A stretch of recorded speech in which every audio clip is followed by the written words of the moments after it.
Kau bilang kau menang debat lawan domba yang sesat. Kau bilang banyak yang tobat. Ini genocide in the Ottoman Empire, Armenian, Assyrian, and Greek. Jadi ada 3 bangsa yang pernah digenosida oleh Turki. Bangsa ini ya, Armenia, Assyria, sama Yunani. Sama Yunani juga konflik sampai sekarang belum selesai.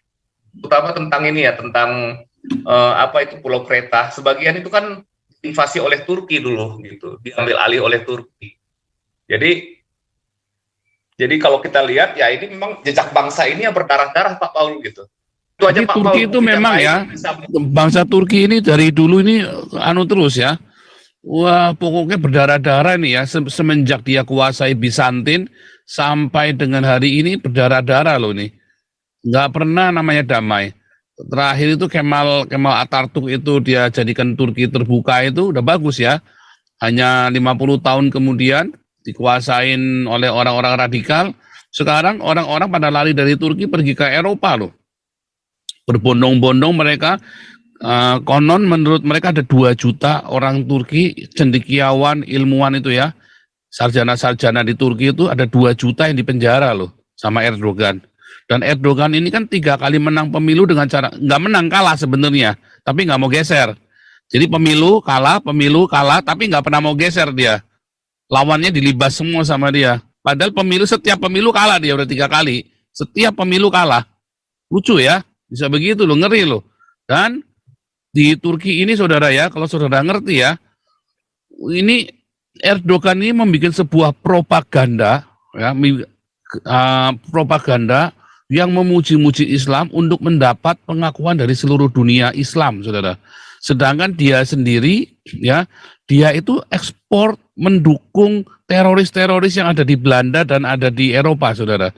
Makanya negara-negara Eropa itu marah sama Turki. Tapi dia playing victim, katanya Swedia yang melindungi teroris, yang kemarin orang Kurdis itu, yang meledakkan bom di Turki itu kan, dituduhnya Swedia yang membiayai terorisme di Turki. Padahal kalau dicek ya, semua rekening-rekening teroris, Islam radikal yang ada di Eropa, saudara ya, itu transfernya dari Turki, saudara. Oke, Robert Mawenggang, silakan. Terima kasih Pak Paul.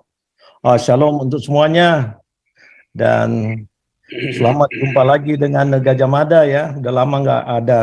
Ya, sampai jumpa Pak Robert. Apa kabar ya? Sehat, terima kasih. Puji Tuhan. Ya, tentunya ya sebagai manusia ya, kita anak-anak Tuhan, ya kita juga turut simpati dengan apa yang terjadi di Turki. Namun demikian, tentu ya ini merupakan suatu ya evaluasi bagi Turki itu sendiri, karena ya kita tahu bahwa Erdogan ini sebenarnya ingin mengembalikan kekuatan khilafah di negaranya dalam dunia yang modern saat ini.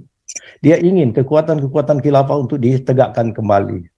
Terlalu banyak contoh sebenarnya yang dia lakukan, dan sistem pemerintahannya sebenarnya tidak beda dengan sistem misalnya Yusuf Kala. Kalau Yusuf Kala menjadi suatu penguasa di Indonesia, karena yang mereka angkat-angkat itu adalah kekuatan-kekuatan Islam. Jadi Erdogan ini bermain 2 kaki, di mana dia ingin mencari keuntungan dari dunia barat, khususnya Amerika, Eropa, tapi di pihak lain dia ingin mengembalikan kekuatan-kekuatan Putus nih ya.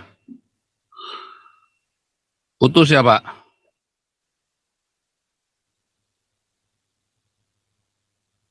Putus sebentar.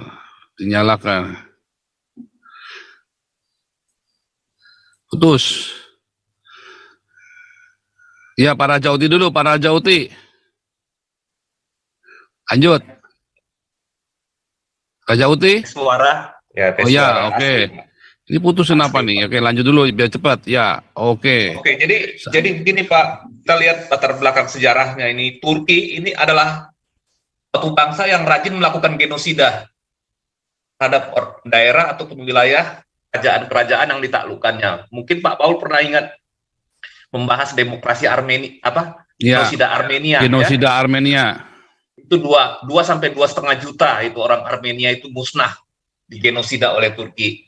Kemudian juga ada satu peristiwa genosida tapi nggak terlalu banyak dibahas di sejarah di Bulgaria, namanya kota Batak. Itu 5.000 orang Bulgaria itu mati dalam satu gereja di blokade, jadi sampai mati 5.000 orang gitu ya. Itu juga dilakukan oleh dinasti Ottoman juga. Nah, kemudian juga dalam beberapa penaklukan ataupun keinginan mereka ini mau menguasai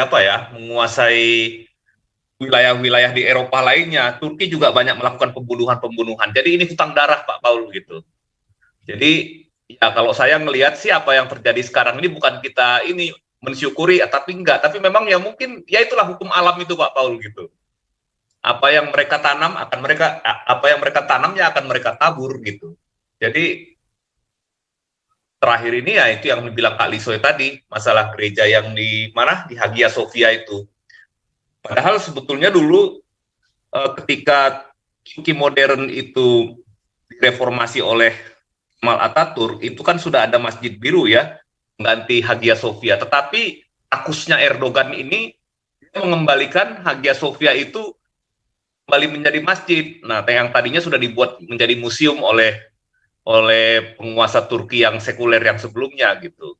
Jadi ya nggak heran kalau memang dia mengalami yang seperti ini ya apa boleh buat, ya begitulah ceritanya Pak Paul gitu. Jadi ada satu buku yang bagus ya, tapi saya mungkin bisa share screen nggak Pak Paul? Bisa.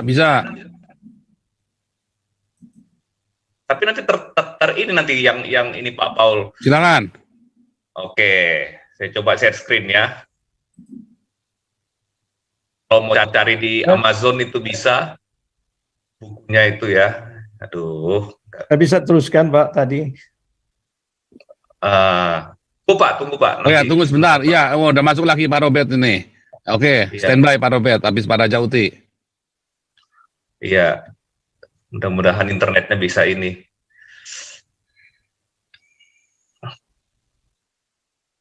Mana ini buku? Nah ini Pak Paul, apakah sudah terlihat? Belum Belum keluar. screen. Masih tunggu.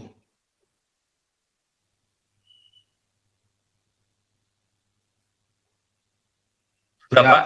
sambil bicara, nggak apa-apa. Ini lagi tunggu ini. Ya, ini genocide in the Ottoman Empire, Armenian, Assyrian, and Greek. Jadi ada 3 bangsa yang pernah digenosida oleh Turki.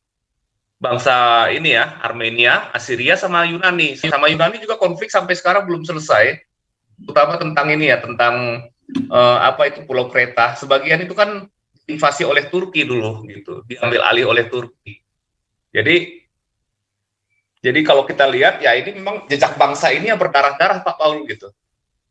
Ngeri ya. Ini mungkin sudah.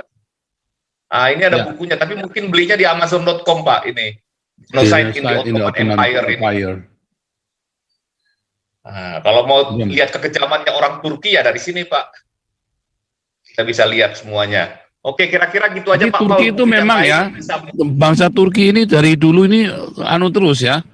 Wah, pokoknya berdarah-darah ini ya, semenjak dia kuasai Bizantin sampai dengan hari ini berdarah-darah loh nih. Nggak pernah namanya damai. Terakhir itu Kemal Atatürk itu dia jadikan Turki terbuka itu udah bagus ya. Hanya 50 tahun kemudian dikuasain oleh orang-orang radikal. Sekarang orang-orang pada lari dari Turki pergi ke Eropa loh. Berbondong-bondong mereka.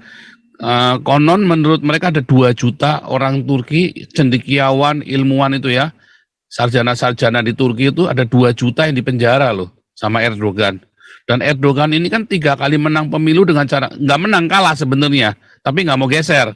Jadi pemilu kalah, tapi nggak pernah mau geser dia. Lawannya dilibas semua sama dia. Padahal setiap pemilu kalah dia udah 3 kali. Setiap pemilu kalah. Lucu ya, bisa begitu loh, ngeri loh. Dan di Turki ini saudara ya, kalau saudara ngerti ya, ini Erdogan ini membuat sebuah propaganda ya, propaganda yang memuji-muji Islam untuk mendapat pengakuan dari seluruh dunia Islam, saudara. Sedangkan dia sendiri ya, dia itu ekspor mendukung teroris-teroris yang ada di Belanda dan ada di Eropa, saudara. Makanya negara-negara Eropa itu marah sama Turki.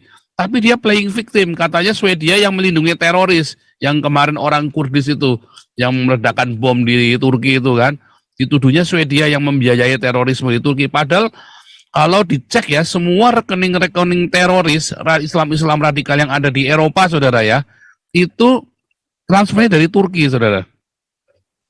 Dan orang-orang Turki ini yang paling banyak bikin si negara Turkinya ya, yang paling banyak bikin ruwet. Kalau orang-orang Turki yang di sini, mereka kemudian ngerti Erdogan ini kurang ajar. Makanya mereka pada lari kemari, pada nggak mau pulang. Kecuali si pengkhianat Özil Mesut itu ya, bapaknya minta suaka di sini di Jerman, tapi kemudian dia malah pro ke Turki. Makanya dia dijauhi sama teman-temannya. Itu pun dia playing victim. Dia ngaku-ngakunya katanya dia didiskriminasi oleh tim sepak bolanya dia. Padahal dia sendiri sudah diterima dengan baik jadi timnya Jerman, malah dianya jilat-jilat si pantatnya si Erdogan, saudara. Jadi sebenarnya yang salah si Özil Mesut sendiri. Itu pengkhianat itu ya, si Özil Mesut itu ya. Dianggap pengkhianat itu sama Jerman itu, saudara. Nggak disukai itu. Wah, tapi itu kan yang ada orang-orang Indonesia paling demen tuh kan sama si Özil Mesut itu kan. Betapa bangganya kalian orang Indonesia sama si Özil Mesut ini, saudara. Ngeri, saudara. Dan si Turki ini ya, yang menjadi panutannya Anies Baswedan itu, saudara ya. Si Turki ini yang menjadi panutannya orang-orang PKS, Anies Baswedan, dan para, siapa itu? Felix Sau, itu ya. Wah, itu kagum banget tuh sama Turki itu. Jilat-jilat mata Turki bener tuh. Juga termasuk dulu kesultanan Islam di Indonesia, di Nusantara, pertama kali mereka jilat-jilat itu pantatnya si keemiran Turki, saudara. Ya kan? Dari mulai Sultan Pajang, Demak, Ternate Tidore, mereka bayar upeti, saudara. Termasuk yang di Aceh, terus yang di itu genosida Batak itu ya. Mereka itu kiblatnya semua ke Turki, saudara. Ngeri kan? Terus ada jilat-jilat itu pantat Turki, padahal mereka itu yang menghancurkan Nusantara. Mereka lah yang menghancurkan Nusantara, saudara. Ngeri, saudara ya. Lihat 19K. Wah, live viewer 19K. Ini kita sudah lama nggak 19K nih ya. Rata-rata mentok di 16 ya. Ini hari ini 19K. Kasih yang panas, Pak Robert. Gaspol yang panas. Pak Paul, sedikit lagi, Pak Ya, Pak Rajauti. Jadi begini Pak Paul, jadi mereka ini mau menguasai dunia lewat Turki, Pak. Rencananya memang seperti itu. Islam ini ya. Melalui Turki. Jadi kembali membangkitkan kesuksesan dinasti Ottoman ini ketika mereka menguasai Eropa di masa yang lalu gitu. Sayang saja mereka kalah di Laut Tengah dengan Alvaro de Bazan sama di Wina. Ini si Jan Sobieski. Kalau enggak mereka sudah menguasai Eropa, Pak Paul. Ya. Tinggal sedikit lagi. Nah, jadi itu yang mereka impi-impikan sekarang, menguasai dunia gitu ya. Menancapkan hegemoni kelompok ini di seluruh dunia. Jadi Turki lah ujung tombaknya. Mereka anggap sebagai ini ya, sebagai kekuatan terbesarnya. Tapi ya ini, kita lihat baru mau mulai bangkit, jatuh ini Pak Paul dengan kondisi seperti ini. Tapi Eropa juga harus waspada karena mereka caranya sekarang nggak dengan kekuasaan militer Pak Paul, tapi dengan demografi, dengan penduduk. Sengaja nanti pengungsi itu akan dilepaskan masuk ke Eropa yang lain gitu. Ya. Supaya mereka diam-diam bisa menyerang dari dalam gitu Pak Paul. Ya, betul.